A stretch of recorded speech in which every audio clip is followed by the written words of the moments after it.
Hello everyone, I'm Trandum Mansuri, first year MMS student of SAS Institute of Management Studies. I'm going to present on the topic of analysis performance of bank under Camel framework.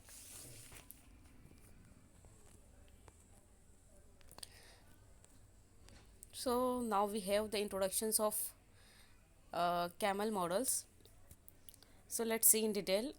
During an on-site bank exam, supervisor gather private information such as details on problem loan, with which to evaluate a bank financial conditions and to monitor its compliance with laws and regularity policies. A key product of such an exam is supervisory rating of the bank overall conditions, commonly refers to as a CAMELS rating. This rating system is used by the three federal banking supervisors and other financial supervisory agencies to provide a convenient summary of bank conditions at the time of an exam that are assessed capital adequacy, assets quality management, earning and liquidity. Sixth components, a bank sensitivity to market risk was added in 1997. Here, the introduction is being continued.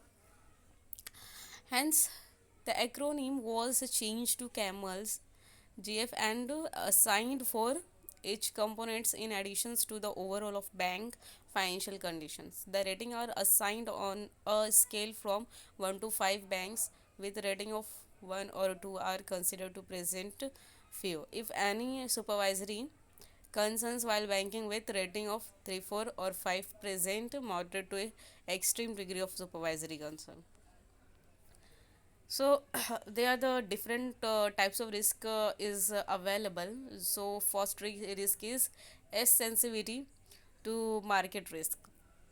It refers to risk that changes in market conditions that could adversely impact earning and or capital. Market risk encompasses exposures associated with changes in interest rates, foreign exchange rate, commodity price, equity price, etc. While all of these items are important, the primary risk is banks is interest rate risk, which will be the focus on these models. The diversified nature of bank operations make them vulnerable to various kind of financial risk. Sensitivity analysis reflect institutions exposure to interest rate risk, foreign exchange volatility, and equity risk price.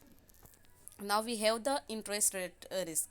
In this most simplistic term, it is in this most simplistic terms, interest rate risk is the balancing act. Bank are trying to balance the quantity of representing assets with the quantity of repricing liabilities. For example, when a bank has more liabilities repricing in a rising rate environment than assets repricing, the net interest margin shrinks. Conversely, if your bank is assets sensitive in rising in interest rate environment, your NIM will improve because you have more repricing at higher rates. The next is liquidity risk. In this risk, liquidity risk is a financial risk due to the uncertain liquidity, and institutions might lose liquidity if its credit rating falls. It experiences sudden, unexpected outflows, or some other event causes counterparties to avoid trading with or lending to the institutions. So next is capital adequacy. It is important to the bank to maintain depositors' confidence and preventing the from going bankrupt. It reflects the overall financial conditions of a bank and also the ability of management to meet the need of additional capital. The following ratios measures capital adequacy. Adequacy ratio. The adequacy ratio is developed to ensure that bank can absorb reasonable level of losses and determine the capacity of the bank in meeting the losses. As per the latest RBI norms, the bank should have uh, capital adequacy ratio of 9%.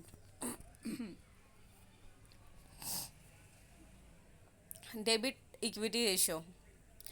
So this ratio indicate the degree of leverage of bank. It indicates how much of the bank business is defined through debt and how much through equity.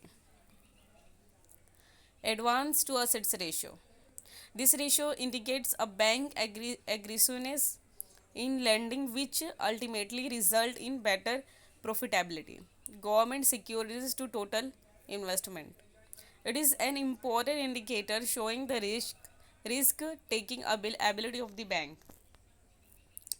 Now we have the composite ranking of banks in capital adequacy.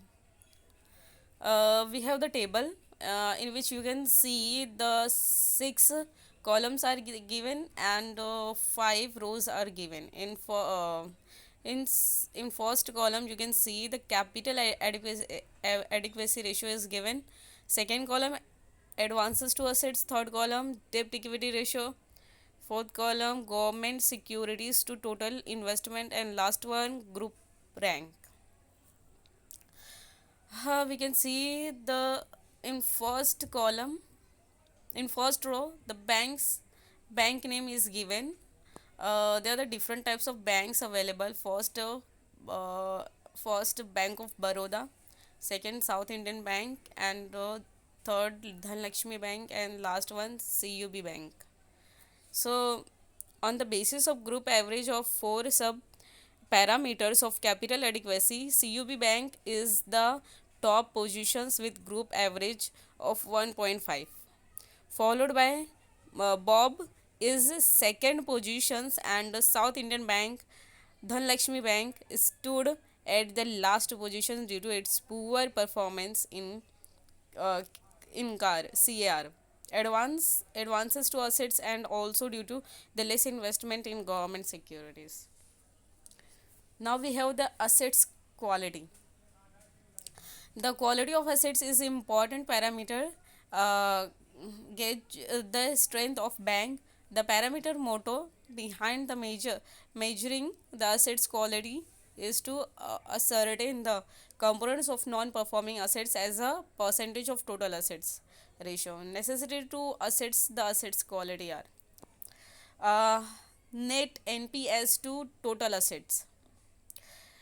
This ratio discloses the efficiency of bank in assigning the credit risk and an extent. Net NPA to total assets is equal to net NPA divided by total assets. Net NPAs to net advances. It is the most standard measure of assets quality, measuring the net non-performing assets as a percentage to net advance. Total investment to total assets, it indicate the extent of the development of assets in investment as against of the advances. Total investment to total assets is equal to total investment slash total assets. Gross NPA to total advances. It's a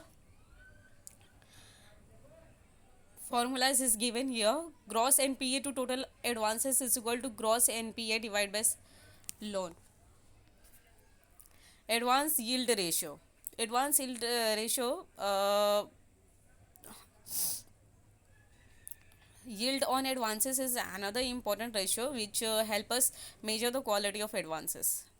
Below advance yield ratios formula is given.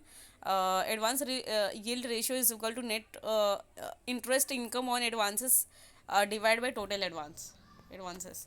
Now we have the table of composite ranking of banks in assets quality.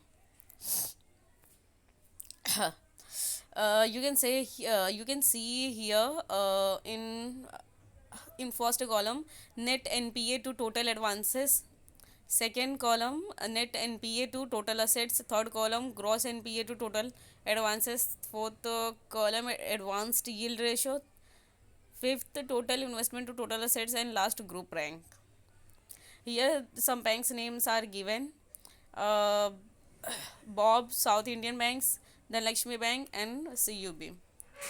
From table 2, on the basis of group average of sub-parameters of assets quality, South Indian Bank had the highest rank, followed by the COB and Bob. The Lakshmi Bank was positioned last in terms of assets quality.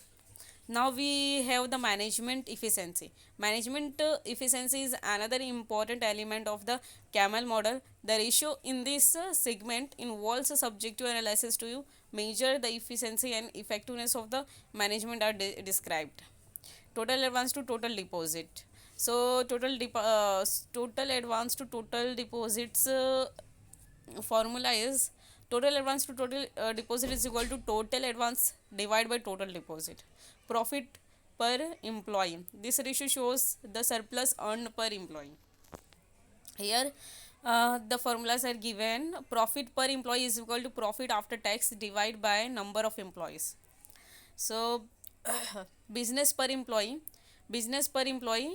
Revenue per employee is a measure of how efficiently a particular bank is utilized employees. Business per employee is equal to total income divided by number of employees. So next is earning quality. The quality of earning is a very important criterion that determine the quality of the bank earn consistently spread to total assets. It is the difference between the interest income and the interest expended as a percentage of total assets. Total assets is equal to bracket interest income minus interest expended divided by total assets. Percentage growth in net profit. Liquidity. Risk of liquidity is a cures to the image of bank has to take a proper care to hedge the liquidity risk at the same time ensuring the good percentage of funds are invested in a high return generating securities so that it is in positions to generate profit with. Liquidity assets to liquidity assets, total assets. So here the some formulas are given. Liquidity assets to total assets is equal to liquidity assets divided by total assets. Liquidity assets to total deposit. This ratio measures liquidity available to the deposit of bank. Liquidity assets to total deposit is equal to liquidity assets divided by total deposit. Government securities to total assets. Government securities are liquid and safe investment. Government security total assets is equal to government securities divide slash total assets. Now we have the overall ranking. As stated in initial part of this paper, camel model is used to rating the according to their performance. So we can see the table here. Name of bank. Name of bank is given: Bob, South Indian Bank, Dhanlaxmi Bank and CUB. And first column is C, second column is A, column M, column E, column L, and second last one is average and last one is rank. Thank you so much everyone for watching my video.